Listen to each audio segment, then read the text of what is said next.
ঘরের দরজার সামনে দাঁড়িয়ে আছি আর চোখ দিয়ে শুধু পানি পড়ছে, কারণ রুমের ভিতরে আমার আম্মু অসুস্থ।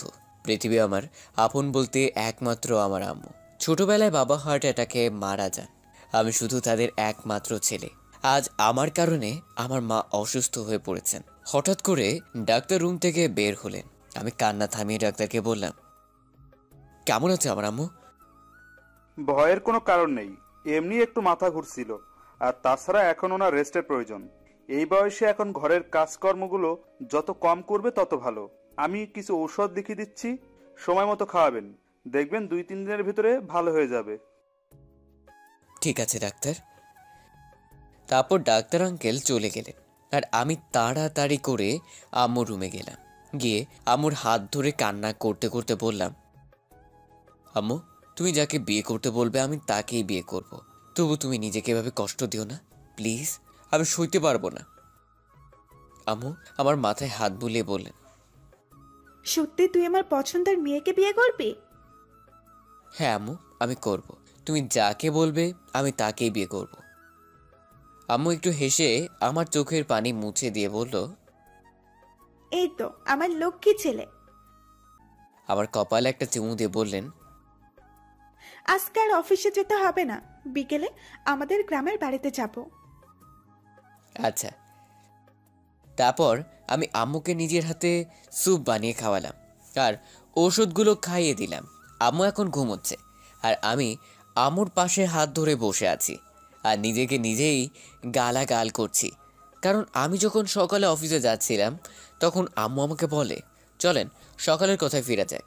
সকালে যাওয়ার আগে আপনাদের পরিচয় দিয়ে নিই। আমি ফুয়াদ, বাবা মার একমাত্র সন্তান। পড়ালেখা শেষ করে এখন একটা কোম্পানিতে জব করি। আমি যখন ছোট ছিলাম তখন বাবা মারা যান, আর বাকিটুকু গল্পর সাথে থাকেন, জানতে পারবেন। এভাবে আর কতদিন থাকবি? এবার একটা বিয়ে করে নে না। দেখো আম্মু, এখন আমি বিয়ে টিয়ে সম্পর্কে জড়াতে চাই না। তাছাড়া এখন বিয়ে করে সংসার জীবনের দায়িত্ব নিতে পারবো না। কেন পারবি না? প্রতিদিন তো তুই অফিসে চলে যাস, সারা দিন বাসার কত কাজ একা একা করতে হয় আমাকে। এই বয়সে এসেও কি একটু বিশ্রাম করতে পারবো না? তাহলে কাজে লোক রেখে দাও, কিন্তু আমি এখন বিয়ে করতে পারবো না। যখন ঘর থেকে বের হচ্ছি তখন কিছু একটা আওয়াজ হলো। পেছনেই তাকিয়ে দেখি আম্মু মেঝেতে পড়ে আছে। আম্মুকে মেঝেতে পড়ে থাকতে দেখে আমার পুরো পৃথিবী কয়েক মিনিটের মুহূর্তের জন্য থমকে যায়। দৌড়ে গিয়ে আম্মুকে কোলে তুলে রুমে নিয়ে যাই। তারপর অনেক ডাকাডাকির পরও জ্ঞান ফিরছিল না। আমার মনের মধ্যে একটা অজানা জেগে বসলো। আর দেরি না করে আমাদের ফ্যামিলি ডাক্তারকে কল করে বললাম বাসায় চলে আসতে। তারপর তিনি আসার পর কি কি হলো খানে তো জানেনি। মনের মধ্যে সে ভয়টা মুহূর্তেই উধাও হয়ে গেল। মায়ের মুখে হাসি দেখে, যার মা আছে তার একটি জান্নাত আছে, আর আমি সেই মাকে কষ্ট দিয়েছি জানি না আল্লাহ আমাকে ক্ষমা করবেন কিনা। এসব ভাবতে ভাবতেই আমিও আম্মুর কোলে মাথা রেখে ঘুমিয়ে গেলাম। হঠাৎ করে আম্মুর ডাকে ঘুম ভেঙে গেল। দেখি আম্মু আমার সামনে দাঁড়িয়ে আছে। আমি কিছুটা অবাক হয়ে বললাম, আম্মু তুমি উঠলি কেন? তোমার এখন বিশ্রাম দরকার, প্লিজ তুমি শুয়ে থাকো। সারাদিন কি শুয়ে থাকবো? সকাল গড়িয়ে দুপুর হয়ে গেল, খাবি না? আয় খেতে আয়। আর কিছুই বললাম না। ঘড়ির দিকে তাকিয়ে দেখি 2টা বাজে। আমি উঠে ম্যানেজারকে ফোন করে বলে দিলাম আজকে আর অফিসে যাব না। বাবার রেখে যাওয়া পুরোটা সম্পত্তি একা দেখাশোনা করতে হয়, সেগুলোর জন্যই সময় পায় না। আবার বিয়ে করলে সংসার কিভাবে সময় দিব সেগুলো নিয়ে ভাবছি। আর বিয়ে করে উপায়ও নাই। মায়ের এখন বিশ্রাম দরকার, একা হাতে ঘরের কাজগুলো আর কতদিনই বা করবে। আর কিছুই না ভেবে আমি খাবার টেবিলে বসলাম। তারপর আম্মু ভাত বেড়ে দিল। তারপর আম্মু নিজের হাতে তুলে খাইয়ে দিতে লাগলো। প্রতিদিনই দেয়। খাওয়াতে খাওয়াতে আম্মু বলল, এবার একটা বিয়ে হয়ে গেলেই আমি বাঁচি। প্রতিদিন তোকে আর তুলে খাইয়ে দিতে হবে না, বউ এসে খাইয়ে দিবে। আমি তোমার হাত চাটা খাবই না। আম্মু আমার কথা শুনে হাসতে লাগলো। তারপর আম্মুও খেয়ে নিল। আমি গিয়ে রেডি হয়ে নিলাম। এখন যাব গ্রামের বাড়ি, কেন জানো তা জানি না। তারপর আম্মু রেডি হয়ে নিল, আমিও গাড়ি বের করলাম। আম্মু গাড়িতে বসলো। আমি আম্মুকে বললাম, আম্মু গ্রামের বাড়িতে কেন যাব, আর কোথায় উঠবে? সোজা তোর খালার বাসায় উঠবো। কেন? গেলেই বুঝতে পারবে, এখন চল। তারপর আর কোনো কথা না বলে গাড়ি চালাতে লাগলাম। আপন মনে 1.5 ঘন্টার মধ্যে খালাদের বাসায় পৌঁছে গেলাম। আম্মু গাড়ি থেকে নেমে ভিতরে গেলেন আর আমি গাড়ি পার্ক করলাম। তারপর আমিও ভিতরে গেলাম। গিয়ে তো আমি অবাক, সবাই দেখি একজোট হয়ে বসে আছে। আজ প্রথম খালার খালুকে সালাম দিলাম। তারপর খালা আমাকে বসতে বলল। আমি আম্মুর পাশে গিয়ে বসলাম। আমার এখন একটু লজ্জা লাগছে, কারণ বাড়ির সবাই এক জায়গায় আর আমার দিকে কেমনভাবে যেন তাকিয়ে আছে। কি করব বুঝতেছি না। আমি আম্মুর কানে কানে জিজ্ঞেস করলাম, আম্মু, ওনারা সবাই এভাবে তাকিয়ে আছে কেন? আম্মু হেসে জবাব দিলেন, নতুন জামাই দেখছে। কথাটা শুনেই চমকে গেলাম। বুঝতে আর বাকি রইল না আম্মু এখানে কেন এসেছে। নিশ্চয়ই খালামণির মেয়ের সাথে আমার বিয়ে দিতে এসেছে। কিন্তু এটা কি করে সম্ভব? ওই পেতনিটাকে বিয়ে করলে আমার জীবন নরক করে ছাড়বে। আর তাছাড়া আমার থেকে বয়সে কম করে হলেও 5-6 বছরের ছোট হবে। তাই আমি আম্মুকে কানে কানে বললাম, আম্মু, তুমি যা ভাবছো তা ঠিক না। আমি পিচিটাকে বিয়ে করতে পারবো না। আম্মু অনেকটা রাগী কণ্ঠে বলল, চুপ, এখন অনেক বড় হয়ে গেছে, একবার দেখলে তো নিশ্চয়ই পছন্দ হবে। আর কোনো কথা বললাম না, চুপ করে বসে রইলাম। হঠাৎ করে খালামণি উঠে গেলেন। তারপর দেখলাম একটা রুমে ঢুকলেন আর খালু আমাকে বললেন, বাবা কিছু মুখে দাও। না খালু, আমি খেয়ে এসেছি। তারপর উনি হেসে হেসে আম্মুর সাথে কথা বলছে। সেদিকে আমার কোনো খেয়াল নেই। আমার মাথায় একটাই চিন্তা, ওই পেতনিটাকে নিয়ে। ছোটবেলায় বেড়াতে আসলে আমাকে এটাই জ্বালাতো যে ইচ্ছে করে খালাদের বাসায় আসতাম না, আসা বন্ধই করে দেই। তারপর অনেক দিন দেখা হয়নি। জানি না এখন পড়াশোনা করে কিনা। এখন তো চেহারাটা দেখতে কেমন তাও ভুলে গেছি। ছোটবেলায় অনেক কিউট ছিল। আমি মাঝে মাঝে গাল ধরে টান দিতাম। জানি না এখনো কিউট কিনা। হ্যাঁ, যেমনই হোক, আম্মুর পছন্দই আমার পছন্দ। হঠাৎ করে খালামণি রুম থেকে বের হলো। সামনের দিকে তাকিয়ে আমার চোখ কপালে উঠে যায়। এটা কি করে সম্ভব? কি করে এতটা বদলে গেল সে? আহ, এক নজরে তাকিয়ে আছি মেয়েটার দিকে, কারণ মেয়েটা এমনভাবে পর্দা করেছে যে তার সামনাসামনি বসলেও মনে হয় না ওর চোখ দুটি দেখতে পারবো। কি অপরূপ লাগছে। কালো মোজা হাতে এবং পায়ে সেই সাথে এত কঠিনভাবে হিজাব পড়েছে যে সেটা ভেদ করে তার চোখ দর্শন করার সুযোগ হবে না। আমরা সবাই উঠে দাঁড়ালাম আর আমিও উঠে দাঁড়ালাম। আমি রীতিমতো অবাক দৃষ্টিতে এক নজরে তাকিয়ে আছি মেয়েটার দিকে। তারপর খালামণি ওনার মেয়েকে আমার সামনে মুখ বরাবর বসালেন। মেয়েটা আম্মু আমাকে সালাম করলেন। আমি তো ক্রাশ খাইছি ওর এরকম পর্দা করা দেখে। আমার জীবনে এই মেয়েটাই প্রথম যে এরকম কঠিনভাবে পর্দা করতে দেখলাম। আমি চুপচাপ বসে আছি আর আর চোখে ওর দিকে বারবার তাকাচ্ছি। জানি না সে কেমন দেখতে, তবে পর্দায় যে মেয়ে থাকে সে মেয়ে খুব মূল্যবান। আর তার মধ্যে আল্লাহর রহমত বিরাজ করে। জানি না কেমন হবে, তবে মাশাআল্লাহ, আমি তার পর্দা করা দেখে মনে হয় ওর প্রেমে পড়ে গেলাম। হঠাৎ আম্মু খালামুনকে বলল, কি রে, মেয়ে কেমন পর্দা করে আনলে? আসলে আমার মেয়ে মনে করছিল তোদের সাথে তোর ছেলে বাদে আরও ছেলে বন্ধুরা আসবে, তাই এরকম পর্দা করে এসেছে। কারণ ও পরপুরুষের সামনে বেপর্দায় চলতে পছন্দ করে না। এবার তোর মেয়েকে দেখা, কতদিন হলো দেখি না। তারপর খালামণি তার মেয়ের হিজাবটা আস্তে করে তুলে দিলেন। আমি সামনের দিকে তাকিয়ে মেয়েটাকে দেখে থমকে গেলাম। অবাক দৃষ্টিতে ওর দিকে তাকিয়ে আছি। জানি না এই রূপের বর্ণনা কিভাবে দিব। আমু তো দেখেই বলে উঠল, মাশাআল্লাহ, কি অপরূপ দেখতে রে। তোর মেয়েটা আমার ছেলে অনেক লাকি যে এমন একটা বউ পাবে। এর মাঝে খালু বললেন, তোমাদের কোনো কথা থাকলে বলতে পারো।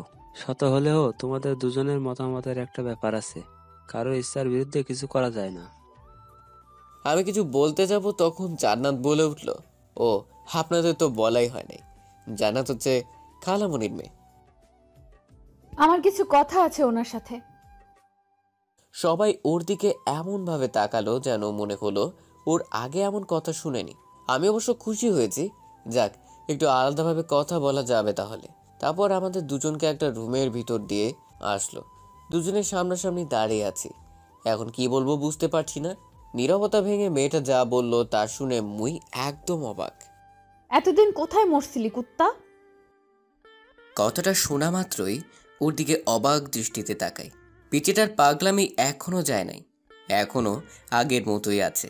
আমি একটু অবাক হয়ে নিজেকে স্বাভাবিক রেখে বললাম, এসব কি বলিস? আমি তোর বড়, আর তুই আমাকে তুই তাই করে বলিস? 100 বার বলমু, তাতে তোর কি? আমাকে বলছিস আবার আমার কি মানে? হুম, কি হুম? কিছু না। এবার সাহস নিয়ে বললাম, হ্যাঁ পেয়েছি, আমাকে বিয়ে করবে? ওই ওই, তুই কি বললি? আমি পিচ্ছি? কই না তো, তুই তো বড় হয়ে গিয়েছিস। ঢং কত। সেটা আবার কি? কিছু না। এবার একটু বিরক্ত নিয়ে বললাম, ধুর, বিয়ে করতে রাজি কিনা বল, না হলে চলে যাই। সাথে সাথে ও আমার কলার ধরে বলল, প্রেম করস কয়টার সাথে আগে বল? আরে আরে কি করছিস, ছাড় বলছি। আগে বল কয়টার সাথে প্রেম করছিস? ধুর, কারোর সাথে প্রেম করি না। সাথে সাথে ও আমায় জড়িয়ে ধরলো, খুব শক্ত করে ধরছে, নড়তেও পারছি না। হঠাৎ এমন করছে কেন কে জানে। হঠাৎ দেখি বুকের মধ্যে কিল মারছে, আমার শার্টটাও ভেজা ভেজা লাগছে। মনে হয় কান্না করছে, কিল মারতে মারতে বলছে, কুত্তা, আমার সাথে এতদিন কথা না বলে থাকতে পারলি তুই? কথাটা শুনে খুব হাসি পেলে হাসতে হাসতে জবাব দিলাম, কি করব, তুই তো তখন শুধু জ্বালাতিস আমাকে, তাই। একটু জ্বালাতন করতাম তাই এভাবে রাগ করে ছেড়ে চলে যাবি? বুঝতে পারিনি। কি একটু জ্বালাতি, সারাদিন আমাকে জ্বালিয়ে মারতি, হারামি। তো কাকে জ্বালাবো? ছোটবেলা থেকেই তুই ছাড়া আর কোনো ছেলের সাথে আজ পর্যন্ত কোনো কথা বলিনি। শুধু তুই মাঝে মাঝে আমাদের বাড়ি আসতি, তখন তোর চিন্তা ছাড়া আর মাথায় কিছুই থাকতো না। তোর সাথে একটু দুষ্টুমি করতাম, কারণ বল, থেমে গেলি কেন? কারণ আমি আপনাকে ছোটবেলা থেকে ভালোবাসতাম, বুঝছেন? কথাটা বলেই আমার বুকে মুখ লুকিয়ে ফেলল। ওর এরকম বাচ্চাদের কাণ্ড দেখে হাসতে হাসতে বললাম, বুঝলাম, ছোটবেলায় ভালোবাসতেন, এখন কি বড় হয়েছেন, সে ছোটই আছে।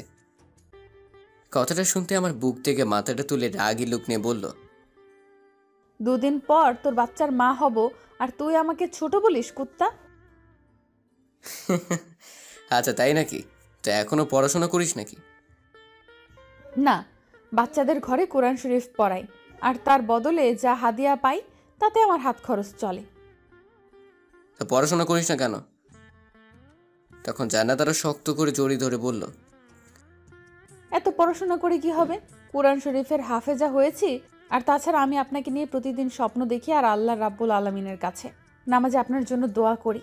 মহান আল্লাহ তাআলা আমার দোয়া কবুল করেছেন, তাই তো আপনাকে এখন স্বামী হিসেবে পেতে চলেছি। ওর কথা শুনে আমি কি বলবো বুঝতে পারছি না। ছোট থেকে এত ভালোবাসে জানতাম না, জানলে তো ছোট থেকে প্রেম করতাম। আর না জানি ভালো হয়েছে, কারণ বিয়ের আগে প্রেম করা হারাম। এখন সব প্রেম ভালোবাসা বিয়ের পর হবে। হয়তো ওর মোনাজাতে দোয়া আল্লাহ তাআলা কবুল করেছে, তাই তো আজ পর্যন্ত কোনো মেয়েকে আমার ভালো লাগেনি। ওকে প্রথম দেখাতেই ভালো লেগেছে, আর শেষে ওকেই ভালো লাগা আর কেউ জীবনে হাসতে পারবে না। যেদিকে এখনো শক্ত করে জড়িয়ে ধরে আছে, মনে হচ্ছে আমার বুকের ভেতরেই লুকাতে চাচ্ছে। আমি ওর মাথায় হাত বোলাতে বোলাতে বললাম, এই যে এভাবে শক্ত করে জড়িয়ে ধরে আছেন, আমার যে শ্বাস নিতে কষ্ট হচ্ছে। হোক, এতদিন আপনি আমাকে অনেক কাঁদিয়েছেন, আজ তার শোধ তুলছি। তাই খুব ভালোবাসো আমায়, তাই না? নিজের থেকেও বেশি। আচ্ছা, অনেক ভালোবাসা দেখানো হয়েছে, এবার ছাড়ো। কেউ এসে পড়লে কি ভাববে বলো তো?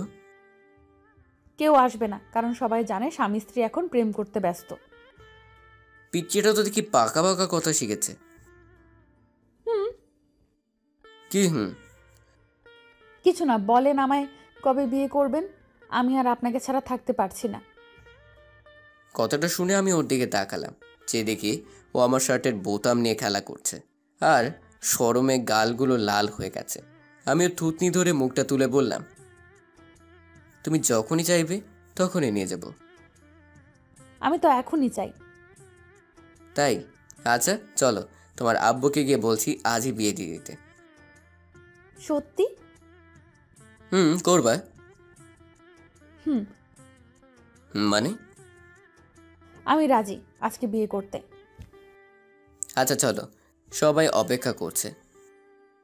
তারপর জান্নাত আমাকে ছেড়ে দিল, তারপর আবার হিজাবটা পরে নিল। তা দেখে আমি বললাম, আবার মুখ ঢাকলে কেন? বাহিরে পাশের বাসায় অনেক লোকজন আছে, আমি চাই না আমাকে কেউ দেখুক। তখন আন্টির কথায় হিজাবটা তুলছিলাম, না হলে কখনোই তুলতাম না। কারণ আমার সবটা সৌন্দর্য শুধু আপনার দেখার অধিকার আছে, আর কারণেই, বুঝছেন? কথাটা শুনে আপনা আপনি মুখের কোণে হাসি ফুটে উঠল।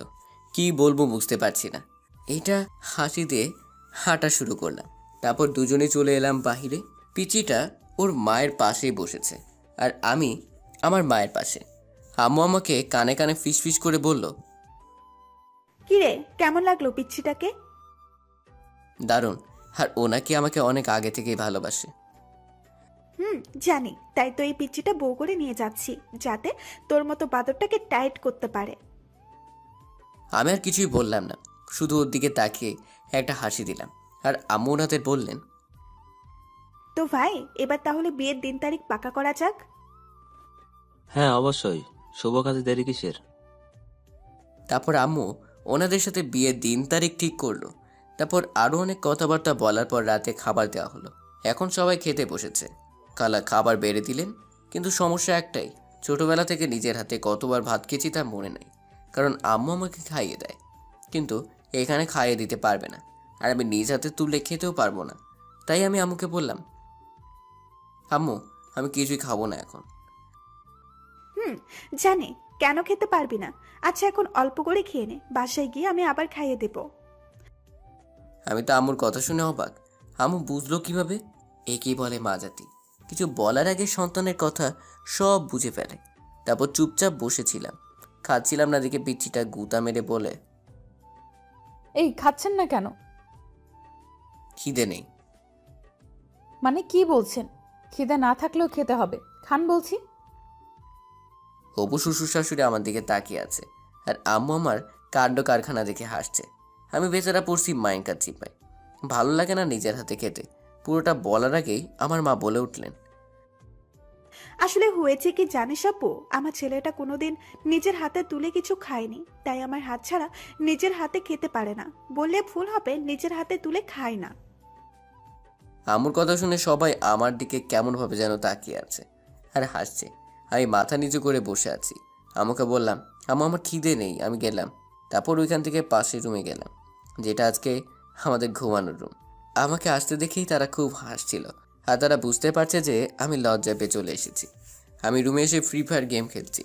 এমন সময় সামনে তাকিয়ে দেখি, সামনে তাকিয়ে যা দেখলাম তা দেখে আমি অবাক না হয়ে পারলাম না। তুমি এখানে? কেন আসতে পারি না বুঝি? না, তা পারবে না কেন, বাড়িটা তো তোমাদেরই। জান্নাত আমার পাশে বসতে বসতে বলল, না খেয়ে কি কেউ এভাবে চলে আসে? আসলে আম্মুর হাতে ছাড়া কোনোদিন নিজ হাতে তুলে খাইনি তো, তাই। আপনি কি জানেন আপনার জন্য বাসার সবাই না খেয়ে আছে? এখনো এমনকি আপনার মাও না খেয়ে আছে। কেন? সন্তান না খেলে কি মা খেতে পারে? তাহলে আম্মুকে বলো এসে আমাকে খাইয়ে দিতে। আপনার আম্মুর দায়িত্ব দিল, বলল আজ থেকে আমি যেন আপনাকে খাইয়ে দেই। সত্যি? দিন সত্যি।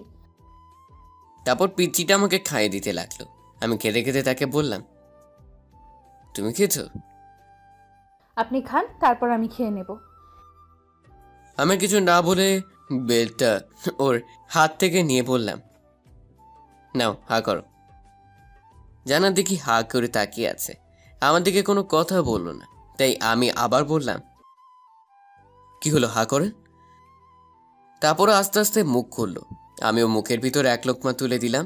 ও আমার দিকে এক নজরে তাকিয়ে খাচ্ছিল। তারপর খাওয়া শেষ করে জান্নাত চলে গেল। আমিও কখন যে ঘুমিয়ে পড়লাম বুঝতেও পারিনি। রাতে হঠাৎ খুব পানি তেষ্টা পেল, তাই ঘুম ভেঙে গেল। হাতে মোবাইল নিয়ে দেখি রাত 1টা বাজে। ঘরের লাইটটা অন করলাম। আম্মু শুয়ে আছে ও বোনের সাথে, আর আমি একাই এক ঘরে। ঘরের মধ্যেই পানি খুঁজতে লাগলাম, কিন্তু কোনো পানির চিহ্ন পেলাম না। তাই বাধ্য হয়ে রুম থেকে বের হলাম।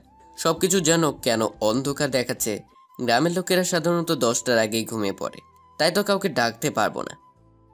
তাই নিজের ফোনের ফ্ল্যাশটা অন করে কিচেনের দিকে এগোতে লাগলাম। কিছুদূর এগোতেই কিসের গুনগুন শব্দ শুনতে পেলাম। চারপাশ নীরব, তাই ছোট ছোট শব্দগুলো স্পষ্ট শোনা যাচ্ছে, কিন্তু কিসের আর কোথা থেকে আসছে বুঝতে পারছি না।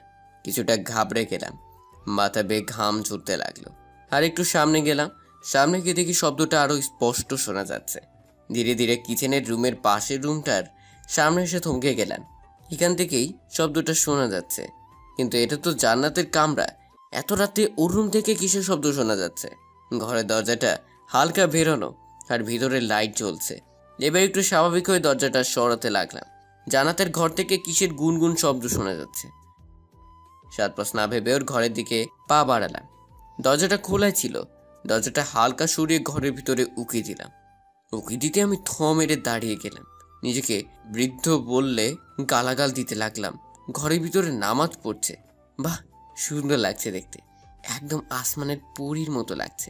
এতটাই অবাক হই যে কখন নামাজ শেষ হয়ে গেছে বুঝতে পারি না। পিচ্চি আমার সামনে এসে ধমক দিয়ে বলল, এই যে এত রাতে আপনি এখানে কি করছেন? আমি কিছুটা ভ্রু কুচকে জবাব দিলাম, হ্যাঁ না মানে আসলে পানি পিপাসে পেয়েছিল ঘর থেকে। বের হয়ে গুনগুন শব্দ শুনতে পেলাম তোমার ঘর থেকে, তাই দেখতে চলে আসলাম। এসে দেখি নামাজ পড়ছো, তাই অবাক হই।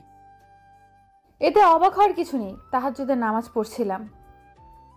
এত রাতে? তাহাজ্জুদের নামাজ রাতেই পড়ে। ও, যার কপালে ভালো থাকবে সে এমন একটা বউ পাবে। এমন মেয়ে পাওয়া অনেকটাই কঠিন। আজকাল মেয়েরা রাতে নামাজ না পড়ে ফেসবুকে ইউটিউবে ভিডিও দেখে, আর আমার হুবু বউটা একদম তাদের থেকে উল্টা। কপালটা ভালো। এরপর জান্নাত বলল, শুনুন, একটা কথা বলি, আশা করি কথাটা আপনি রাখবেন। জি বলো। অবশ্যই রাখবো, বলো। আমাদের বিয়ের তো আর 2 দিন বাকি আছে, তাই আপনাকে এই 2 দিন আমার থেকে দূরে থাকতে হবে। আমার সাথে কথা বলতে পারবেন না। আমি একটু অবাক দৃষ্টিতে তাকিয়ে বললাম, কেন? দেখুন, প্রথম যেদিন আপনাকে আমি জড়িয়ে ধরেছিলাম সেদিন আমি পাপে লিপ্ত হয়েছিলাম। একটা নারী বিয়ের আগে কোনো পরপুরুষের সামনে বেপরদায় চললেও তার গুনাহ হয়। আর আমি সেদিন আপনাকে জড়িয়ে ধরেছি, কথা বলতেছি। আসলে সেদিন নিজের আবেগটাকে সামলাতে পারিনি। এতদিনের ভালোবাসার মানুষটাকে সামনে পেয়ে জড়িয়ে না ধরে থাকতে পারিনি। কিন্তু আবেগটা কেটে যাওয়ার পর বুঝতে পেরেছি কাজটা ঠিক হয়নি। তাই প্রতি নামাজ পড়ে আল্লাহ রাব্বুল আলামিনের কাছে ক্ষমা প্রার্থনা করি। জানি না ক্ষমা করবেন কিনা, কিন্তু আমার এইটুকু বিশ্বাস আছে আপনি পরম করুণাময়, ক্ষমাশীল। তিনি আমাদের দুজনের পাপ নিশ্চয়ই ক্ষমা করবে। কিন্তু প্রতিবার জেনে বুঝে ইচ্ছাকৃতভাবে যদি আমি আপনার সাথে কথা বলি, তাহলে উনি আমাকে কখনো ক্ষমা করবে না। তাই তাতে আমাদের দুজনের আমল নামায় কোনো পাপ কাজের সামিল না হই, সেজন্য এই 2 দিন আমাদের দুজনকে দুজনের থেকে আলাদা থাকতে হবে। কোনো কথা তো দূরে থাক, আপনার সামনেও যেতে পারবো না। তার মানে এই না যে আমার মনে আপনার জন্য ভালোবাসা নেই। আমার মনে আপনি কতটা জায়গা জুড়ে আছেন তা আমি আপনাকে বলে বোঝাতে পারবো না। কিন্তু তার চাইতে বেশি ভয় আল্লাহর আছে। তাই আমাদের দুজনের মঙ্গলের জন্য বলছি, আর মাত্র 2 রাত্র আপনাকে আমার চোখের আড়াল হয়ে থাকতে হবে। দয়া করে আমার এই ইচ্ছাটা পূরণ করুন। জান্নাত কথাগুলো বলেই চুপ করে রইল, মাথা নিচু করে দাঁড়িয়ে রইল। আর আমি মনে নিজেকে ধন্য মনে করছি। সত্যি কি এসব বাস্তব নাকি কল্পনা? কতটা ভালোবাসলে একটা মেয়ে তার উপবরের জন্য আল্লাহর কাছে ক্ষমা প্রার্থনা করতে পারে? হয়তো তার ভালোবাসার বিশালতা আমার থেকেও বেশি। আমি আর কথা বললাম না, একটা হাসি দিয়ে মাথা নিচু করে বললাম, তুমি যা বলবে আমি তাই করব। বলেই সেখান থেকে আসতে যাব, তখন সে আবার ডাক দিল। শুনুন, পিছনে মুখ করে তাকিয়েছিলাম, এক বৃদ্ধ তার দিকে তাকায়নি। মাথা নিচু করে বললাম, জি বলুন। আর একটা কথা ছিল, রাখবেন? বলো। আমাদের বিয়েটা ঘরোয়া হলে খুব খুশি হতাম। না মানে কোনো অনুষ্ঠান বা গায়ে হলুদ করানোর দরকার নেই, কারণ বিয়েতে গায়ে হলুদ হারাম। আর অনুষ্ঠান না করানোটাই ভালো, কারণ সেখানে অনেক মানুষ থাকবে। আমি আপনার পাশে বসে থাকবো, হাজার হাজার মানুষ আমার রূপ সৌন্দর্য উপভোগ করবে, ছবি তুলবে, ভিডিও করবে, আর এই সব কাজ করানোর জন্য আমি পাপের ভাগীদার হব। আমার রূপ সৌন্দর্য একমাত্র আমার স্বামীর জন্য তোলা রয়েছে। তিনি ছাড়া আমায় অন্য কেউ দেখুক তা আমি চাই না। এত বড় গুনার ভাগীদার হওয়ার চাইতে বিয়েটা না হওয়াই ভালো। কারণ এই জীবনে আমি আপনাকে না পেলেও আমার তেমন কোনো ক্ষতি হবে না, কিন্তু যে পাপগুলো হবে সেগুলো ক্ষমার জন্য পরকালে অনন্ত জীবনের সাজা ভোগ করতে হবে। তাই এটা আমার আপনার কাছে অনুরোধ। আশা করি আপনি আমার কথাগুলো বুঝতে পারছেন। কথাগুলো শুনে চোখের নিচে নোনা জলের কিছু জমা হতে লাগলো। এটা কোনো কণ্ঠের না, এটা খুশির কান্না। এখন নিজেকে সবচেয়ে সুখী মানুষ মনে হচ্ছে। আমি মাথা নিচে করে বললাম, তুমি যেমনটা চাইবে তেমনটাই হবে। তারপর ঘর থেকে বেরিয়ে এলাম। খুব খুশি লাগছে এখন। ওর ঘরের দরজার সামনে দাঁড়িয়ে চোখের জল মুছছিলাম। এমন সময়ের কথা স্পষ্ট শুনতে পেলাম, ওনার থেকে বেশি আমি ভালোবাসি তাকে, কিন্তু বিয়ের আগে এগুলো ঠিক না। আমি কোনো দিন ওনাকে নিজের ভালোবাসা বুঝতে দেইনি। এখন হয়তো ওনার একটু কষ্ট হবে, কিন্তু এতে আমাদের দুজনের মঙ্গল। ধুর, কিসের কষ্ট, বরং শুনে বেশি বেশি খুশি হয়েছি। আর আমি মনে মনে সিদ্ধান্ত নিলাম, কখনো পিচ্চিটাকে কোনো কারণে কষ্ট দিব না, তাহলে হয়তো আল্লাহ আমাকে কখনো ক্ষমা করবেন না। পাগলি একটা বলেই হাসতে হাসতে রুমে চলে এলাম। সেখান থেকে সব পানি পিপাসা মিটে গেছে। এখন শুধু ভাবছি পিচিটাকে কবে বুকে পাবো। এই 2 দিন আমার কাছে 2 বছরের মতো লাগছে। ওর সাথে এখন কথা না বলে থাকতে পারছি না। ইচ্ছে হচ্ছে খুব ওর হাত ধরে বসে বসে সারা রাত গল্প করতে, কিন্তু কি আর করার, পাগলিটার ইচ্ছে তো পূরণ করতেই হবে। রাজ কপাল নিয়ে জন্ম মনে হয় আমার, তাই তো ওর পাগলিকে আপন করে পেতে যাচ্ছি। এখনো তো অনেক কাজ বাকি আছে। আমাকে বিয়ের অনুষ্ঠানের কথা না করতে হবে, সকালে এখান থেকে চলে যেতে হবে, কারণ পাগলিটার সামনে থাকলে আমি কথা না বলে থাকতে পারবো না।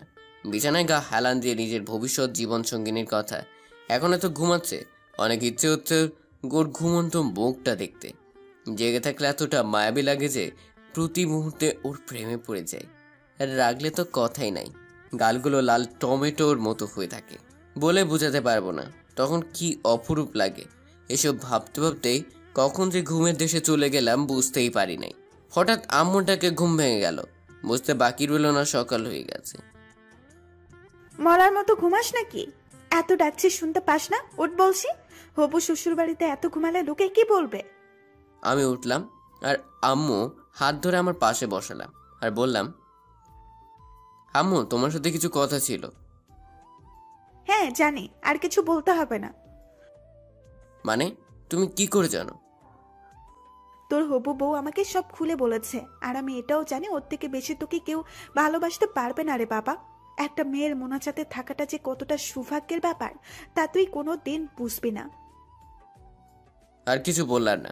আজ খুব সুখী মনে হচ্ছে নিজেকে, মনে হয় আমার জীবন পূর্ণতা পেয়েছে। আচ্ছা শোন, তুই শহরে যা আর বৌমার জন্য কিছু গয়নাগাটি কিনে নিয়ে আয়। ওকে। তারপর আম্মু চলে গেল। আমি উঠে ফ্রেশ হয়ে নিলাম। আম্মু এসে ঘরে নাস্তা দিয়ে গেল। তারপর নাস্তা করে আম্মু আঙ্কেল আন্টির কাছ থেকে বিদায় নিয়ে বেরিয়ে পড়লাম শহরে যাওয়ার উদ্দেশ্যে। এর মাঝে ওকে দেখিনি, হয়তো পরিবারের সবাই সম্মতি দিয়েছে। খুব ভালো হয়েছে। এমন মেয়ে যদি প্রতিটা ঘরে হয় তাহলে আজ প্রতিটা বাবা মা তাদের সন্তানদের নিয়ে গর্ব করতে পারত। এখন আপন মনে গাড়ি চালাচ্ছি, তবু পিজিটার কথা মনে পড়ছে। 2 দিন ওকে থাকতে না পারাটা এখন আমার কাছে পাহাড় সমান কষ্ট মনে হচ্ছে। বুকের ভেতরটা হাহাকার উঠে ঘুটে গেছে। হঠাৎ করে পকেটে রাখা ফোনটা টুং করে বেজে উঠল। মেসেজ আসছে, কিন্তু কে দিল বুঝতে পারছি না। আম্মু তো কোনোদিন মেসেজ দেয় না, ডিরেক্ট কল দেয়। তাই আর কিছু না ভেবে গাড়িটা এক সাইডে দাঁড় করালাম। তারপর পকেট থেকে ফোনটা বের করলাম। মেসেজটা দেখে আমার মন যেন খুশিতে নাচতে শুরু করলো, কারণ মেসেজটা পিচ্ছি ছিল। লিখেছিল, সাবধানে যাবেন আর গাড়ি আস্তে চালাবেন, ঠিক সময় খেয়ে নেবেন। আপনার জন্য আজ থেকে আমিও না খেয়ে থাকবো। যতক্ষণ না জানতে পারবো আপনি খেয়েছেন কিনা ততক্ষণ আমিও কিছু খাবো না। আর হ্যাঁ, রাস্তায় মেয়েদের দিকে একদম তাকাবেন না, তাকালে চোখ তুলে ফেলবো। আর তাহলে আপনাকে বিয়ে করব, কারণ আমি চাই না আমার ভালোবাসার ভাগ কাউকে দিতে। শুধু আমার জন্য তুলে রাখবেন। নিজের খেয়াল রাখবেন। আল্লাহ হাফেজ। মেসেজটা দেখে চোখের কোনো জল জমে গেল। এত সুখ কপালে শুইবে তো? সত্যি একটা পাগলি। মেসেজের রিপ্লাই দিতে গিয়ে ভাবলাম রিপ্লাই দেওয়াটা কি ঠিক হবে নাকি চিন্তায় পড়ে গেলাম।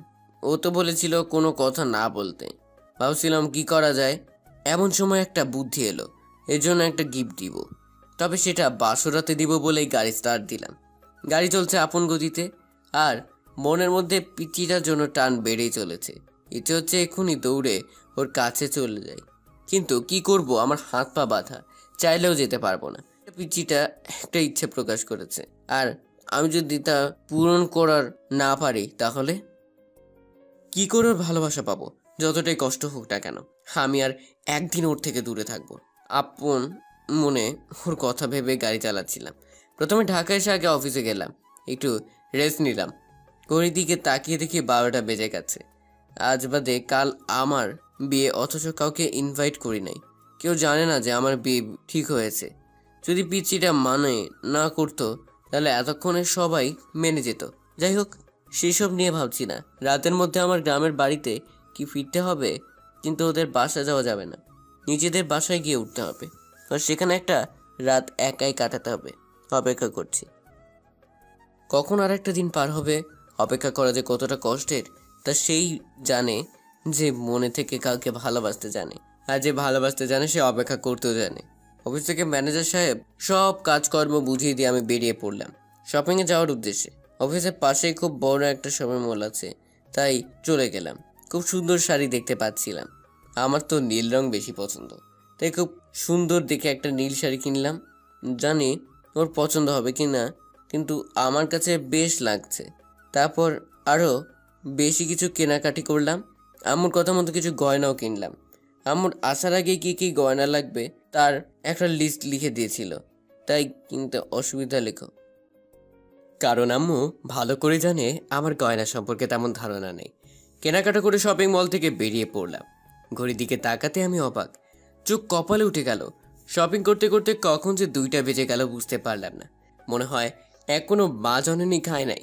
আমি জানি আমি দুপুরে যতক্ষণ না খাবো ততক্ষণ একজন না খেয়ে থাকবেই, আর সে হলো আমার আম্মু। আবার আজকে থেকে নাকি পিচিটাও না খেয়ে থাকবে আমার জন্য। এমন করলে কি চলে? একজনের জন্য সবাই না খেয়ে থাকবে। নিজেকে নিজেই গালাগাল করতে লাগলাম। আমার খুব ক্ষুধা লেগে গেছে, তাই প্রথমে গিয়ে একটা রেস্টুরেন্টে প্রবেশ করলাম। খাবারের অর্ডার দিতেই ফোনটা বেজে উঠলো।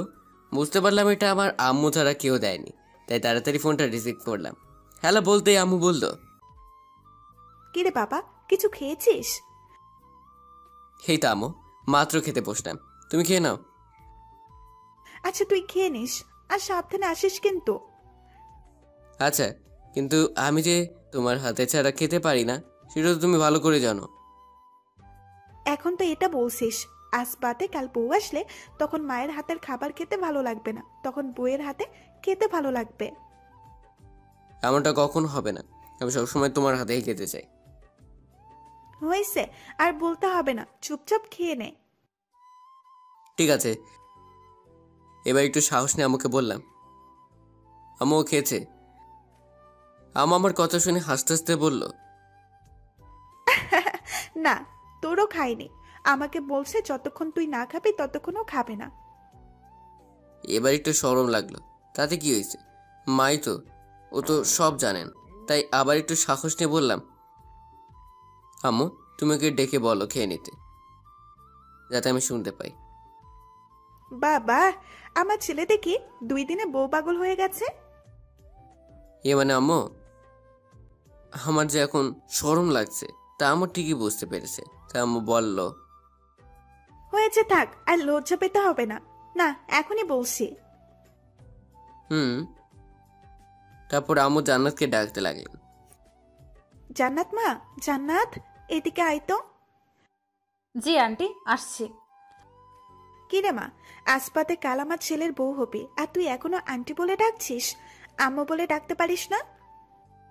আচ্ছা আম্মু বলে ডাকবো। এখন যা, খেয়ে নে। না মানে আম্মু, উনি খেয়েছেন। উনি খেয়েছে, এখন যা, তুই খেয়ে নে। তো দুপুর গড়িয়ে বিকেল হতে চললো। উনি এখন কোথায়? ঠিকমতো শহরে পৌঁছেছেন তো? হ্যাঁ, উনি ঠিক মতো শহরে পৌঁছেছে। এবার যা, তুই খেয়ে নে, আর চিন্তা করতে হবে না। আচ্ছা আম্মু, আপনি খাবেন না? আপনিও তো সেই সকাল থেকে কিছু খাননি। হ্যাঁ তুই যা, আমি আসছি। তারপর জান্নাত চলে গেল আর আম্মু আমাকে বলল, হয়েছে, এবার খুশি তো? এবার তুইও একটু খেয়ে নে, আসার সময় সাবধানে আসবি। ঠিক আছে আম্মু, তাই হবে। তারপর আম্মু ফোন রেখে দিল আর আমি খাবার টেবিলে বসে বসে ওর এইমাত্র কথা বলাগুলো রেকর্ড করে নিয়েছি। ওর এইটুকু কথা বলাগুলো আবার শুনলাম, খুব ভালো লাগছে। অজানা খুশির ঝড় বইছে। প্রতিবারই ওর প্রেমে পড়ে যাই ওর কথাগুলো শুনে। ওর জন্য ভালোবাসা এতটাই বেড়েছে যে এখন প্রতিটা মুহূর্তে মনে পড়ে। ওর কথা ভাবতে ভাবতে খাওয়া শেষ করলাম। মায়ের হাতে খাওয়া ছাড়া ভালো লাগে না, কোনো রকম খেলাম। তারপর বিল পরিশোধ করে বেরিয়ে পড়লাম সেখান থেকে। অফিসে চলে গেলাম। দুপুরে খাওয়া দাওয়ার পর আমি সাধারণত সব সময় বাসায় গিয়ে 2-3 ঘন্টা ঘুমাই। আজকে আর বাসায় গেলাম না। কেবিনে এসে চেয়ারে বসে গা হেলান দিয়ে শুয়ে রইলাম। কখন যে ঘুমিয়ে গেলাম বুঝতেও পারিনি। ম্যানেজার সাহেব এসে ঘুমের 12টা বাজিয়ে দিল। তিনি এসেছিলেন একটা ফাইল সই করে নিতে। কেয়ার করা ঘুম ত্যাগ করলাম। তারপর ফাইল দেখে সই করে দিলাম। তারপর ম্যানেজার সাহেবকে বললাম, আমি কয়েকদিনের জন্য গ্রামের বাড়িতে যাচ্ছি, তো আমার অবর্তমানে সব কিছু দেখে শুনে রাখবেন। আমি 5টা বাজে গাড়ি নিয়ে বেরিয়ে পড়লাম গ্রামে যাওয়ার উদ্দেশ্যে। যেতে যেতে চারদিকে অন্ধকার ঘনিয়ে আসলো। সন্ধ্যা হয়ে রাত 9টায় বাসায় এসে পৌঁছালাম। তারপর বাসায় ঢুকে সোফায় বসে পড়লো। তারপর আম্মুকে ফোন দিলাম। রিসিভ করার পর বললাম, আম্মু আমি বাসে চলে এসেছি, তুমি এগুলো নিয়ে যাওয়ার ব্যবস্থা করো। আমি লোক পাঠিয়ে দিচ্ছি, তুই ওনাদেরকে সব বুঝিয়ে বলে দিস। আর শোন, ফ্রেশ হয়ে তাড়াতাড়ি কিছু খেয়ে নে। আচ্ছা আম্মু। তারপর আম্মু ফোনটা কেটে দিল। আমি ফ্রেশ হতে চলে গেলাম। ফ্রেশ হতে হতে দেখি 10টা বেজে গেছে। খুব ক্ষুধা পেয়েছে, তাই কিচেনে যাচ্ছি। এমন সময় দরজায় বেল বাজছিল। হয়তো আম্মু লোক পাঠিয়েছে। দরজা খুলে দেখলাম খালামণিদের বাসার দারোয়ান কাকা এসেছে। ওনাকে আমরা ছোট থেকে কাকা বলেই ডাকি। ওদের বাসায় অনেকদিন ধরে দারোয়ানের চাকরি করছে। যাই হোক, এবার ওনাকে সব বুঝিয়ে দিলাম। তারপর ওনারা চলে গেল। তারপর আমিও কিচেনে ফলমূল রাখা ছিল, সেগুলো খেলাম। তারপর নিজের রুমে চলে এলাম। এসেই রুমে গা হেলান দিয়ে শুয়ে রইলাম। বাইরে চাঁদের আলো সোজা জানালা দিয়ে মুখের উপর এসে পড়েছে। চাঁদের দিকে তাকিয়ে ভাবছি, আচ্ছা আমি যেমন সারাক্ষণ তার কথা চিন্তায় বিভোর থাকি, ও কি আমার কথা সারাক্ষণ ভাবে? হয়তো ভাবে। এত ভালোবাসে যখন, ভাববে হয়তো। শুধু একটা বদ অভ্যেস, মনে কথা কাউকে জানতে বা বুঝতে দেয় না।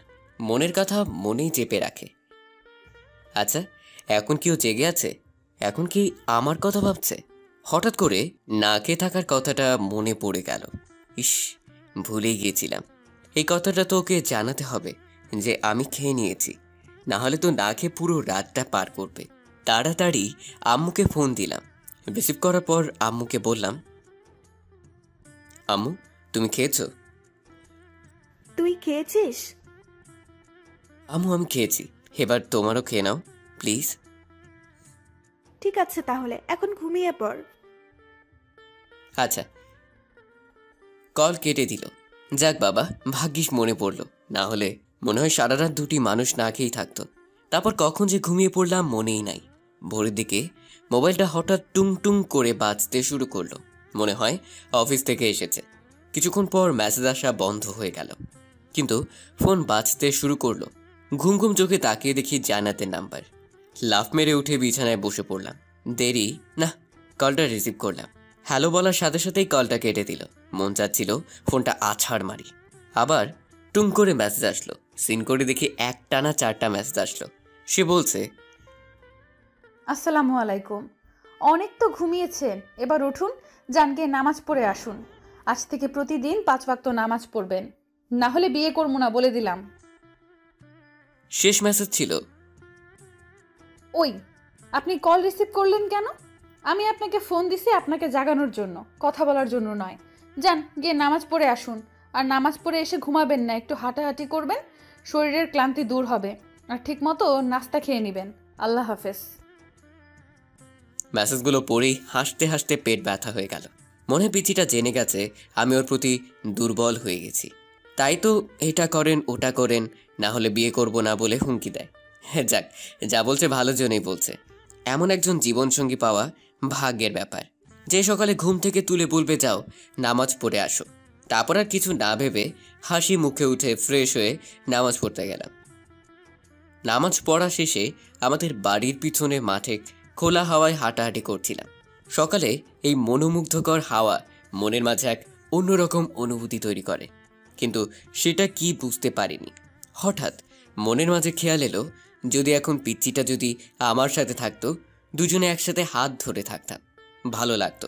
ভাবতে আমার মনটা খুশিতে নাচতে লাগলো। তখন মনে মনে নিয়ত করলাম, বিয়ের পর প্রতিদিন ওকে নিয়ে বাহিরে খোলা বাসাতে হাঁটাহাঁটি করব। এসব ভাবছি, এমন সময় কে যেন পেছন থেকে সালাম দিল। পিছনে তাকিয়ে দেখি, আসসালামু আলাইকুম। বেশি অবাক হইনি, কারণ এটা ছিল রিয়া জান্নাতের সাথে আগে পড়াশোনা করত। সে কালো বোরকা পরে আছে, ম্যাচিং করা মোজা দেখতে খুব সুন্দর লাগছে। আমি তার সালামের জবাব দিলাম এবং বললাম, আরে রিয়া, তুমি এত সকালে কোথায় যাচ্ছ? প্রাইভেট পড়তে যাচ্ছি দুলাভাই। ও আচ্ছা, তো স্কুল কখন যাবে? 8:30টায় স্কুলের ক্লাস শুরু হয়, এতক্ষণ স্যারের কাছে কোচিং করি। ঠিক আছে, সাবধানে যাও। আচ্ছা, যদি কিছু মনে না করেন তাহলে একটা সাহায্য করবেন? মনে করার কি আছে, বল, কি সাহায্য করতে পারি? আমাকে একটু এগিয়ে দিয়ে আসবেন স্যারদের বাসা পর্যন্ত। আসলে ওখানে কিছু বখাটে ছেলে আমাকে প্রতিদিন জ্বালাতন করে। কি এত বড় সাহস? চলো দেখি কে তোমাকে ডিস্টার্ব করে। তারপর রিয়া কিছু না বলে হাঁটা শুরু করলো। আমিও তার পিছনে হাঁটা ধরলাম। কিছুক্ষণ পর একটা জায়গায় এসে দাঁড়ালাম, পাশেই স্যারদের বাসা, আর রাস্তার ওপারে কিছু পোলাপান দাঁড়িয়ে আছে। দেখে বোঝাই যায় 9, 10-এ পড়ে।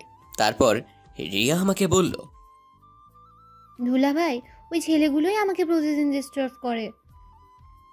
আচ্ছা তুমি ভিতরে যাও, মন দিয়ে পড়াশোনা করো, আমি ওদের দেখছি, আর তোমাকে এই স্কুলে দিয়ে আসবো আজকে।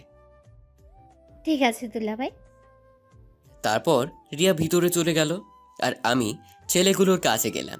বাচ্চা ছেলে, এই বয়সে এমন করবেই, স্বাভাবিক। তাই বেশি কিছু বলি নাই, ভালোভাবে বুঝালাম, মেনে গেল। দেখতে দেখতে 8টা বেজে গেল। রিয়া কোচিং থেকে বের হলো। তারপর আমাকে বলল, কি ব্যাপার দুলাভাই, কি বলছে ওরা? আমি ভাবলাম রিয়াকে একটু রাগাই, তাই বললাম, ওরা বলল তুমি নাকি ওদের মধ্যে একজনকে ভালোবাসো। কি এত বড় সাহস আমার নামে মিথ্যে বলা! দাঁড়ান, আজকে ওদের উচিত শিক্ষা দেব। এই বলে রিয়া হাঁটা শুরু করলো, আর আমি পরিস্থিতি হাতে বাহিরে যাওয়ার আগেই ওর পথ আটকে দাঁড়াই। দাঁড়িয়ে দাঁড়িয়ে হাসছি। এমন সময় রিয়া আমাকে ধমক দিয়ে বলল, আপনি কেমন দুলাভাই? হ্যাঁ, ওরা আপনার শালিকার নামে মিথ্যে অপবাদ দিল আর আপনি হাসছেন। আরো ওরা তোমার নামে মিথ্যা অপবাদ দেয় নাই, আমি তোমার সাথে একটু মজা করলাম আর কি। কি, আপনি এমনটা করতে পারলেন? দাঁড়ান, বাসায় জান্নাতের কাছে বিচার দিব আপনার নামে। হ্যাঁ, কি বলছো? আমি তো একটু মজা করলাম, এখানে তোমার জান্নাতকে টানার কি দরকার? ফাজলামো করার আগে মনে ছিল না? আচ্ছা সরি, এরপর থেকে আর মজা করব না। তবু তুমি জান্নাতকে কিছু বলিও না। ওকে, তবে এক শর্তে। শর্ত মানলে জান্নাতকে কিছু বলবো না। কি শর্ত বলো? 1000 টাকা দিন, তাহলে বলবো না। এত টাকা দিয়ে কি করবে তুমি? যা ইচ্ছে তাই করব। আপনাকে দিতে বলছি, দেন, না হলে। এভাবে টাকা হাতে নেওয়া কি ঠিক হচ্ছে? দিবেন কিনা তা বলুন। দিচ্ছি তো, এত রাগ দেখাও কেন? কিছুই করার নাই। অবশেষে মানিব্যাগ থেকে সকাল সকাল 1000 টাকা খরচ হয়ে গেল। টাকা হাতে দিতে রিয়া বলল, চলুন, এবার আমাকে স্কুল পর্যন্ত এগিয়ে দিয়ে আসুন। চলো। তারপর দুজনে হাঁটতে হাঁটতে কথা বলছিলাম, কখন যে স্কুলের সামনে এসে গেছি টের পেলাম না। তারপর রিয়া বলল, আচ্ছা দুলাভাই, আপনি সকালে নাস্তা করেছেন? না, এখনো করিনি, বাসায় গিয়ে করে নিব। তারপর রিয়া ব্যাগ থেকে একটা বক্স বের করলো এবং আমার হাতে দিয়ে বলল, এই নিন, এখানে জান্নাত নাস্তা বানিয়ে পাঠিয়েছে। আমাকে বলল আপনাকে দিয়ে দিতে, খেয়ে নেবেন। আচ্ছা। তারপর রিয়া স্কুলে চলে গেল। আমি বক্সটা হাতে করে নিয়ে খুশিতে হাসতে হাসতে বাড়িতে চলে এলাম এবং টেবিলে বসে হবু বউয়ের দেওয়া নাস্তাগুলো সেরে নিলাম। বিছানায় গা হেলান দিয়ে ভাবছিলাম কাল আমার বিয়ে, কেমন একটা ফিলিংস অনুভব করছি, একটু লজ্জাও লাগছিল। এসব ভাবতেই তারপর আম্মুর সাথে একটু ফোনে কথা বলে নিলাম। আগামীকাল আমাদের বিয়ে, সকাল 10টার দিকে। কাজী অফিসে বিয়ে হবে, আর খাওয়া দাওয়ার ব্যবস্থা জান্নাতের বাসায়। কিছু ফকির মিসকিন আর এতিমদের খাওয়ানোর কথা বলছে। যাক, ভালোই হয়েছে। অন্তত গরিবদের খাইয়ে যদি কিছু নেকি অর্জন করা যায় তাহলে তো খুবই ভালো। আর সুখের হবে আমাদের সংসার, জীবন, ইনশাআল্লাহ। মোবাইলে ফেসবুক চালাতে চালাতে কখন যে ঘুমিয়ে পড়লাম বুঝতেই পারি নাই। হঠাৎ ঘুম ভেঙে গেল, বিছানা থেকে লাফ দিয়ে উঠলাম। জীবনে প্রথম দুঃস্বপ্ন দেখলাম। আমার মাথা বেয়ে ঘাম ঝরতে শুরু করলো। তাড়াতাড়ি করে এক গ্লাস পানি খেয়ে নিলাম। হঠাৎ ঘুমিয়ে পড়ায় দুঃস্বপ্ন দেখে চমকে উঠলাম। দুঃস্বপ্ন হলো আমার হবু বউকে নিয়ে। হঠাৎ ও আমার স্বপ্নে এলো, কিন্তু সে একটা বিছানায় বসে ছটফট করছে আর জোরে জোরে কান্না করছে। আমি কাছে গিয়ে ওর হাতটি ধরায় তার কান্না থেমে গেল। সে জ্ঞান হারিয়ে ফেলল। তারপর ওকে জড়িয়ে ধরে কাঁদতে লাগলাম। কেন জানি না হঠাৎ এমন স্বপ্ন দেখলাম, বুকের ভিতর ধুপ করে উঠল, চোখের নিচে নোনা জল জমতে লাগলো। কেন এত ভয় করছে আমার? তবে কি সে আমাকে ছেড়ে চলে যাবে? সত্যি কি আমি তাকে সারা জীবনের জন্য আপন করে পাবো না? এসব ভাবতে ভাবতেই বুকের মাঝে ঠিক বাম দিকটার হৃৎপিণ্ডে ব্যথা অনুভব করলাম। এখন আমার ওকে নিয়ে ভাবতে ভয় করছে। যদি স্বপ্নটা সত্যি হয় তাহলে আমি কি করব? তাকে যে এই 2 দিনে বড্ড বেশি ভালোবেসে ফেলেছি। এখন যদি ওকে না পাই তাহলে দিশেহারা হয়ে যাব। আর কিছু ভাবতে পারলাম না। সব কিছু কেমন যেন গুলিয়ে যাচ্ছিল। আমি আম্মুকে ফোন দিলাম, একটু কথা বলে নিলাম, ওর ব্যাপারে খোঁজ খবর নিলাম। আম্মু সব কিছু ঠিক আছে, চিন্তা করার কোনো দরকার নেই। আম্মুকে স্বপ্নের কথাটা বললাম। আম্মু হেসে বলল, স্বপ্ন কখনো সত্যি হয় না। কিন্তু আমার মনের ভিতর কেমন যেন ভয় হচ্ছিল। আম্মুর সাথে কথা বলার পর ভয়টা দূর হলো। দেখতে দেখতে সময় পার হয়ে গেল। দুজন দুই দিকে, অথচ খেয়ালি পনায় মিশে একাকার হয়ে রয়েছে। তবে কি এটাই ভালোবাসার লক্ষণ? শুনছিলাম প্রেমে পড়লে নাকি সবকিছু রঙিন লাগে। রাতের আকাশে তারার মেলা দেখে মনে হচ্ছে হয়তো এই প্রান্তে বসে সে আমার চিন্তায় ডুবে রয়েছে। ভাবতে ভাবতেই সকাল হয়ে গেল। আমি তো পিচ্চি ছেলে, তাই তেমন একটা বর সাজানো হলো না। অফিসে যেভাবে যাই সেভাবেই কাজী অফিসে গেলাম। সবাই উপস্থিত, শুধু কাজী সাহেবের কাজটাই বাকি। এখন আমার পাশে বসে আছে আমার পিচ্চি বউটা। জানি না কেমন লাগছে ওর মুখ। ভঙ্গি দেখে বোঝার উপায় নেই যে সে লজ্জা পাচ্ছে নাকি, কারণ সে পুরোপুরি পর্দায় নিজেকে আড়াল করে রেখেছে। পিছন থেকে রিয়া চিমটি মেরে বলল, দুলা ভাই, যদি আমার বান্ধবীকে আপনি কষ্ট দেন তাহলে কিন্তু আপনার খবর আছে। আসলে রিয়া একটু বেশি পাক না, সবসময় মজা করে, কিন্তু মনটা খুব ভালো।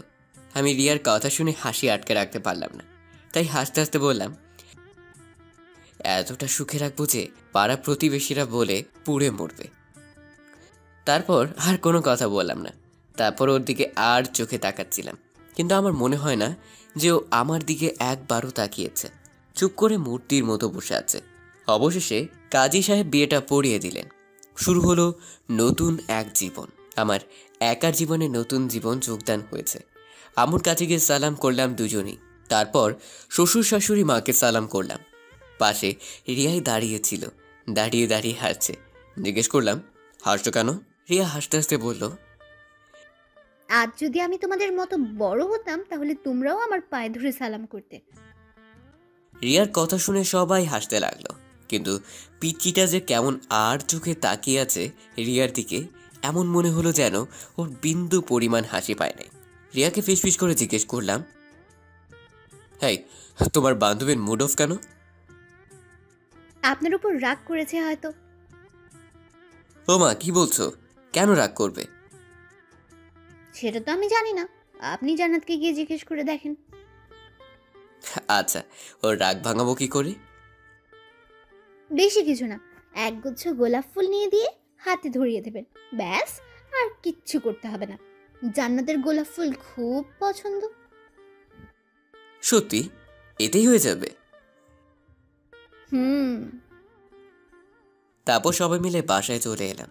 সেখানে কিছু গরিবদের খাওয়ানোর ব্যবস্থা করা হয়েছে। কিছু রিলেটিভরাও রয়েছে। আমি কিছু গরিবদের খাবার সার্ভ করে দিলাম। সবার খাওয়া দাওয়া শেষ হতে হতে বিকেল হয়ে গেল। আমরা তারপর বিদায় নিলাম। জান্নাতের বাসা থেকে পিচ্চিটা অনেক কান্নাকাটি করছিল আসার সময়। মোটেও ভালো দেখায় না কাঁদলে তাকে। এখন গাড়িতে বসে আছি, পিচ্চিটা আর আমি পিছনে বসে আছি, আর আম্মু সামনে। পিচ্চিটা এখনও কান্না করছে, কাঁদতে কাঁদতে বুকটা মলিন হয়ে গেছে।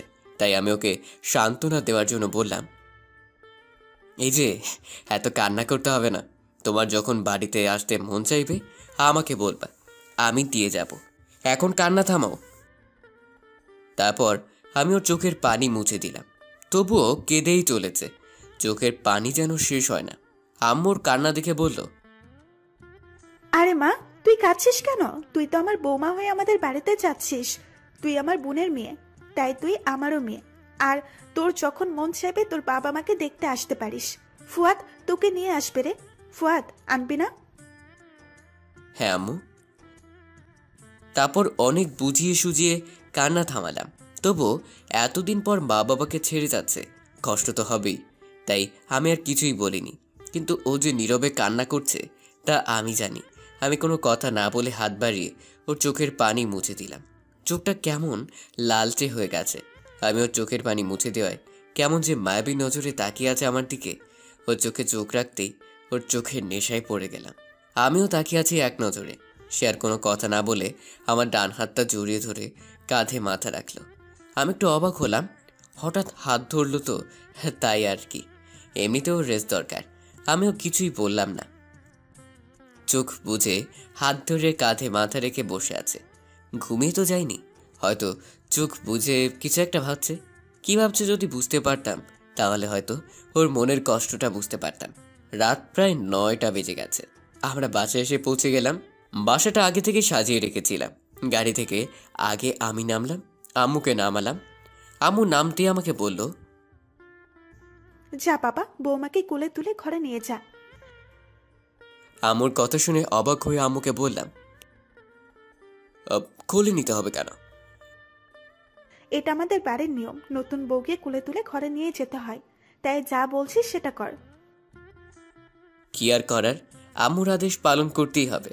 তাই আমি ঘুরে এগিয়ে ও পাশের ডোর খুলে বললাম, নামুন।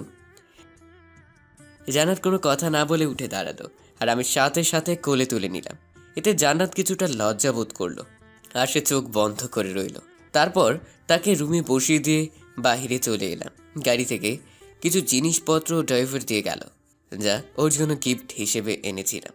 তারপর আমি সোফাতে বসে পড়লাম। এমন সময় আম্মু এসে যা বলল, কি রে, এখানে বসে আছিস যে? যা ঘরে যা। আচ্ছা আম্মু। আর আমি কিছুক্ষণ এভাবেই বসে রইলাম আর ভাবছি, হালা ড্রাইভার আসে না কেন? ফুল আনতে গিয়ে কি হাওয়া হয়ে গেল নাকি? কি জানি পায় নাকি, না পেলে তো আমি শেষ। এমনিতে 11টা বেজে গেছে। ঢাকা শহরে তো এখন দোকানপাট খোলা থাকে, তাহলে দেরি হচ্ছে কেন? কিছুক্ষণ পর ড্রাইভার এসে তাড়াতাড়ি ফুলগুলো দিল। আমি খুশি হয়ে আমি ফুলগুলো হাতে নিলাম। তারপর পকেট থেকে মানিব্যাগ বের করে ড্রাইভারকে 1500 টাকা বকশিশ দিলাম। ড্রাইভার খুশি মনে চলে গেল। তারপর আমি দেরি না করে ফুল আর গিফটের বক্সটা হাতে নিয়ে রুমের দিকে এগোতে লাগলাম। বুকের ভেতরটা ধুকধুক করতে লাগলো। দরজার সাথে ধমকে দাঁড়িয়ে রইলাম। দীর্ঘশ্বাস ছেড়ে আস্তে আস্তে রুমের ভিতরে ঢুকলাম। রুমের ভিতরে ঢুকে তো অবাক।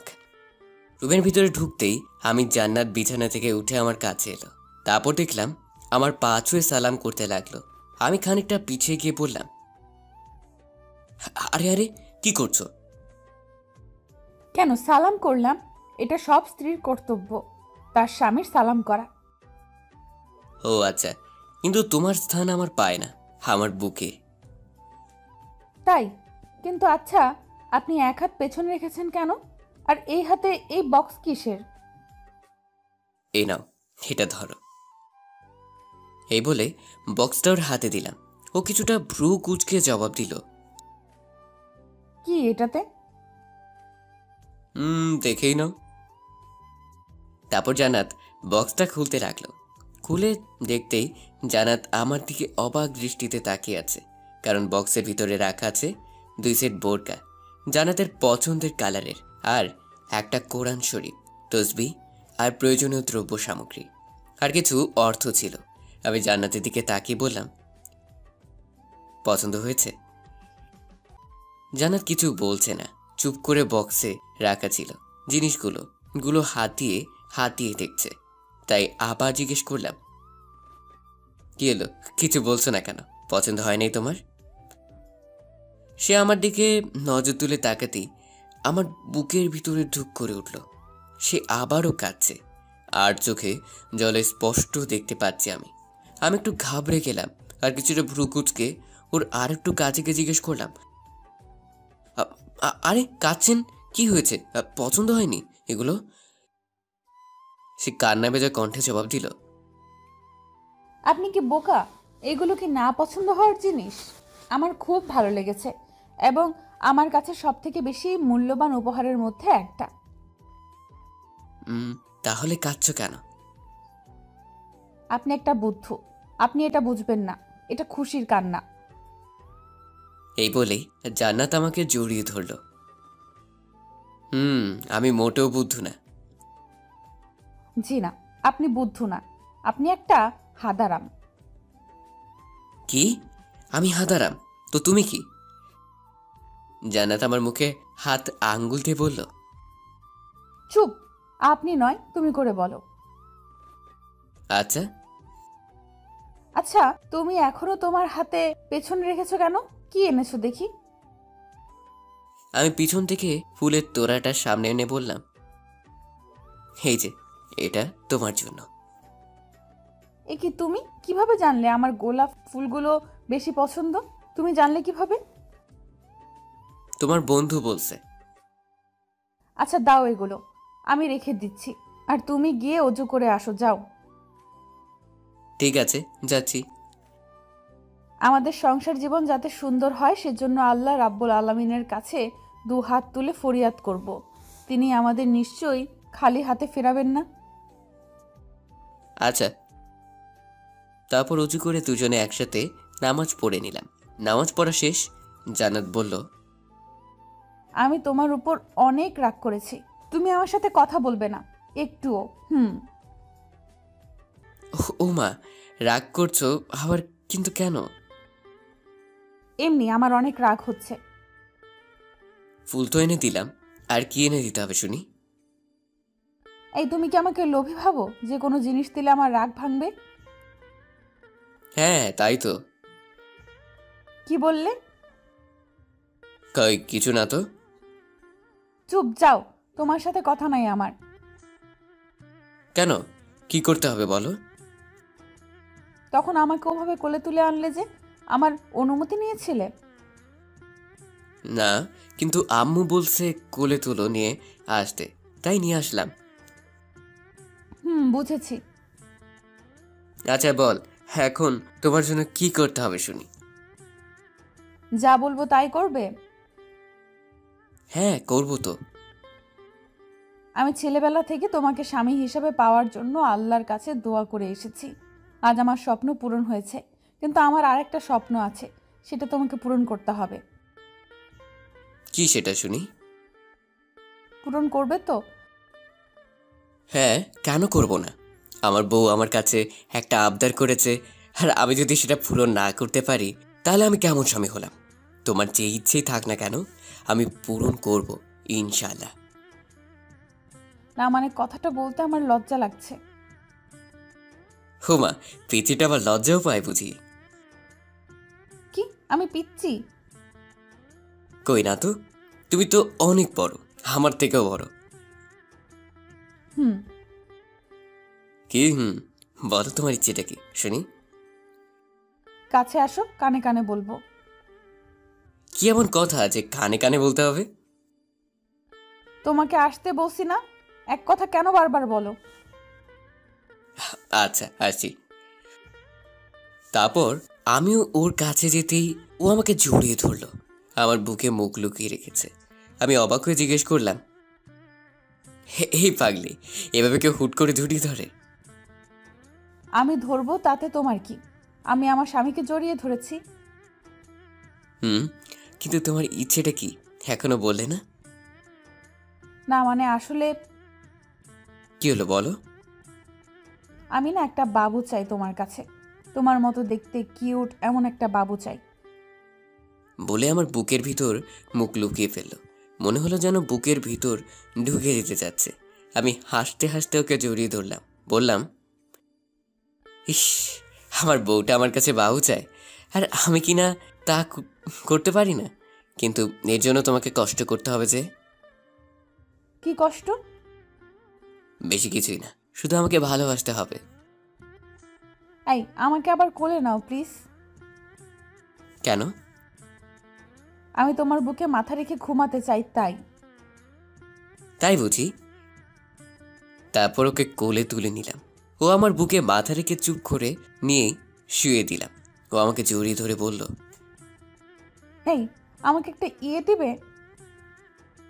ইয়ে কি গো? জানো না বুঝি? কই না তো। ও আচ্ছা, তাহলে থাক।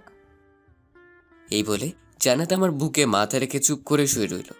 আমি জান্নাতের মাথায় হাত বুলাতে বুলাতে বললাম, এই যা, পিচ্চি বুটা রাগ করলো নাকি? হুম। কি হুম? কিছু না, ঘুমাও তো। ঘুমাইলে বাবু আসবে কই থেকে? জানি না। হুম। আচ্ছা, লাইট অফ করে দেই, না হলে পাঠক পাঠিকার মন্দ বলবে। আমার ভয় করে। আমি তো আছি। তারপর আর কিছু না বলে লাইটটা অফ করে দিলাম। তারপর আমরা দুজনে স্বপ্ন পূরণের উদ্দেশ্যে পাড়ি দিলাম ভালোবাসার সাগরে।